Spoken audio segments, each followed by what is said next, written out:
Imagine you're at a party. A man walks up to you.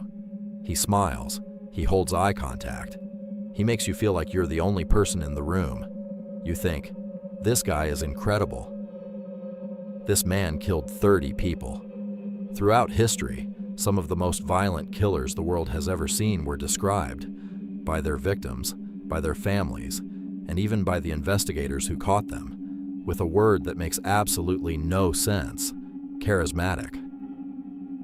Today, psychology is going to tell us exactly why. Ted Bundy, law student, volunteer at a suicide prevention hotline, described by colleagues as brilliant and kind. He confessed to murdering 30 women. The real number is believed to exceed 100. At his trial, women lined up outside the courthouse to watch. Some sent love letters. Why? Wayne Gacy threw neighborhood parties. He dressed as a clown to entertain sick children at hospitals. His neighbors called him an outstanding member of the community. 29 victims were found buried beneath his house. Charles Manson never killed anyone with his own hands, but he convinced an entire group of young adults to kill for him. No physical threats, no direct coercion, just words, and that stare. Charisma isn't magic, it's neuroscience. When someone charismatic holds your gaze, your brain releases oxytocin, the same hormone that floods your system when you hug someone you deeply trust. It creates an immediate sensation of connection, of safety, of knowing this person for years. Serial killers with high charisma learned, consciously or not, to trigger exactly that response. Psychology has a name for the cluster of traits many of these individuals share: the Dark Triad. Narcissism, the unshakable belief that they are superior, special, untouchable. Machiavellianism, the ability to manipulate and deceive without guilt or hesitation.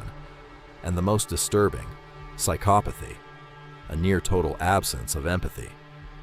But here is the cruel paradox. The very traits that make them dangerous are also the traits that make them magnetic in social settings. Our brains evolved to detect leaders, people who are confident, articulate, who hold eye contact and smile at exactly the right moment. For thousands of years, following that type of person increased our chances of survival. The problem is that system was never designed to detect someone faking those qualities, and psychopaths are, by definition, flawless actors. There is a phenomenon researchers call the suspension of critical judgment. When we genuinely like someone, the prefrontal cortex, the part of the brain responsible for logical reasoning, literally reduces its activity. In other words, when you find someone charismatic, your brain stops scanning for danger. Ted Bundy knew this. He used crutches. He pretended he couldn't carry books. He asked strangers for help in parking lots. He understood, instinctively, how to turn off the human warning system. There is one more factor: media. When we cover serial killers with the same language we use for celebrities, interviews, profiles, dramatic docuseries, we are inadvertently building a myth. And myths have followers. That doesn't justify it, but it explains it. But here is the question that should actually disturb us. It's not, how did they fool so many people? The real question is, would you have noticed? Studies show that humans correctly detect lies approximately 54% of the time, barely better than a coin flip.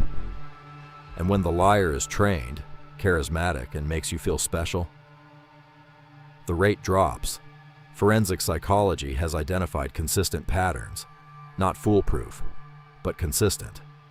People with psychopathic traits tend to use excessively positive language at the start of a relationship, what researchers call love bombing. They manufacture emotional urgency. They make you feel like you need them before you actually know them. And critically, they never seem affected when something that should hurt doesn't. Charisma is not the problem. The problem is that we are wired to trust it. And while most people use that to build genuine connections, some have learned that it can also be used to destroy. If you want to understand what lies beneath the darkest corners of human behavior and what psychology says we can actually do about it, subscribe. Every video goes a little deeper,